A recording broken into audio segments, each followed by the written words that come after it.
பெண்கள் வந்து இணையதளம் மூலமாக நிறைய பிரச்சனைகளை சந்திக்க நேரிட்டது.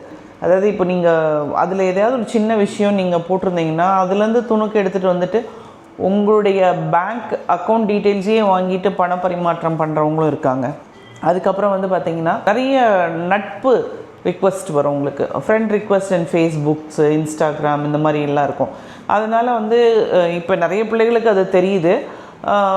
அதாவது பிளாக் பண்ணி வச்சுருவாங்க. ஃப்ரெண்ட் ரிக்வெஸ்ட் கேட்டு அவங்கள பற்றி நம்ம ஸ்டடி பண்ண பிறகு தான் அந்த ரிக்வெஸ்ட்டை வந்து ஓகே பண்ணுறாங்க. அப்படி ஓகே பண்ணுறதுலேயும் பிரச்சனைகள் வருது அப்படின்னா நம்ம என்னென்ன மாதிரி விஷயங்களை கவனிக்கணும். இப்போ நாம் ஃப்ரெண்டாக இருக்கக்கூடிய நபருடைய மற்ற ஃப்ரெண்டு பேஜெல்லாம் நம்ம போய் வியூ பண்ணணும். அவங்களுடைய நோக்கங்கள் என்ன, அவங்க நோக்கங்கள் என்னன்னு தெரிஞ்சுக்கிட்டாலே அவங்க ஃப்ரெண்ட்ஸ், அதாவது ஒரு சொல்லுவாங்க இல்லையா, அவனோட ஃப்ரெண்டை பற்றி தெரிஞ்சுக்கிட்டா அவனை பற்றி நம்ம முழுமையாக உணர முடியும்னு. அதனால் அவங்க ஃப்ரெண்ட்ஸ்லாம் எப்படியாப்பட்ட ஃப்ரெண்ட்ஸ், எல்லாருடைய பேஜ்லேயும் அவங்க ஏதாவது போஸ்ட் பண்ணியிருப்பாங்க.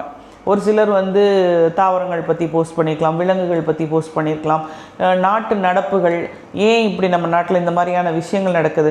அப்போது ஒரு நல்ல ஃப்ரெண்டு வந்து அந்த ஃப்ரெண்டோடு இருக்கிறான் அப்படிங்கும்போது இருக்கிறாளோ அவ கூட நம்ம வந்து நட்பு வைத்துக்கொள்வது வந்து சிறந்த விஷயம்.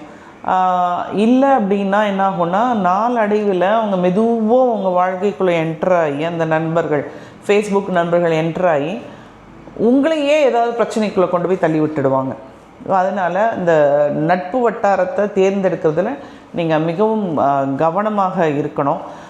இன்னொன்று வந்து அப்படியே நைஸாக பேசிவிட்டு பணம் வாங்குறவங்களும் இருக்காங்க. நிறைய பெண்கள் வந்து